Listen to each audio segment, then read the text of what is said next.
নবী হওয়ার আগে বিশ্বনবীর ইবাদত ছিল চিন্তার ইবাদত। আমরা অনেকে মনে করি শুধু তাসবিহ পড়াই ইবাদত, জিকির করাই ইবাদত, শুধু কোরআন তেলাওয়াতই মনে হয় ইবাদত, শুধু কিয়ামুল লাইল করাই ইবাদত। কিন্তু বিশ্বনবীর সাহাবী যিনি ইসলাম আমাদের চেয়ে ঢের বেশি বুঝেছেন, তিনি বলেন আল্লাহর এই সৃষ্টি শৈলী, এই সৃষ্টি নৈপুণ্য নিয়ে 1 ঘন্টা চিন্তা করা, ক্রিটিক্যাল থিঙ্কিং করা, সারা রাত নফল তাহাজ্জুদের চেয়েও সেরা।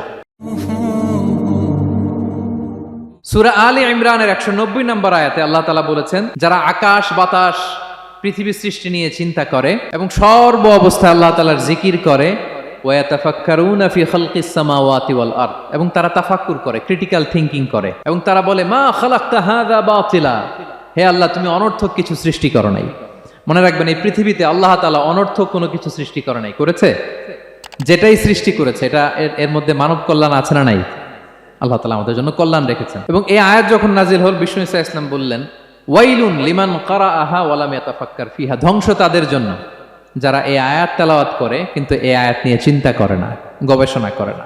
এবং কোরআনের বিভিন্ন আয়াতে আল্লাহ তাআলা বিশ্বনবীকে বলেছেন, নবী হে, আপনি আপনার উম্মতদেরকে নবীদের ঘটনা শোনান। কোরআনের 3 ভাগের 1 ভাগ হচ্ছে ঘটনা। পুরো কোরআনের 3 ভাগের 1 ভাগ কি? ঘটনা, স্টোরি টেলিং। কারণ গল্প মানুষের মনে দাগ কাটে।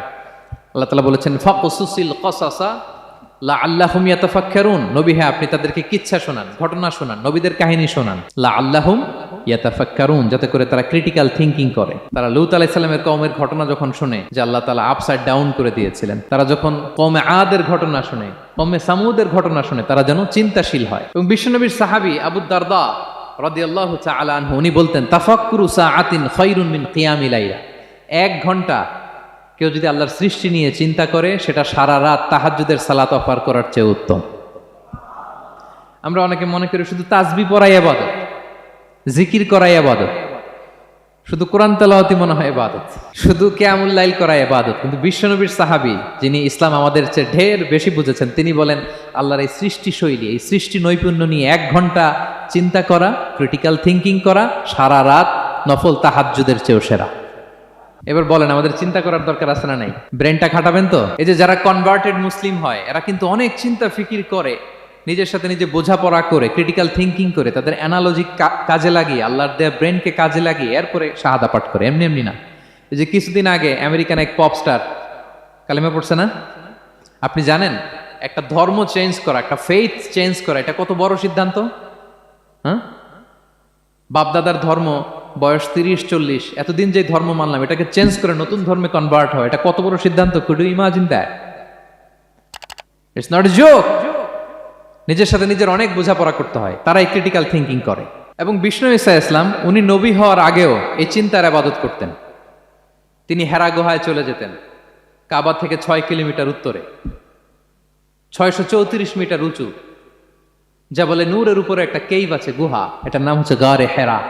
ওখানে বসে বসে তিনি এই চিন্তা করতেন। তার মানে নবী হওয়ার আগে বিশ্বনবীর ইবাদত ছিল চিন্তার ইবাদত। নবী হিসেবে অ্যাসাইন্ড হওয়ার আগে বিশ্বনবীর ইবাদত কি ছিল বলেন তো? নামাজ পড়া, কোরআন তেলাওয়াত করা।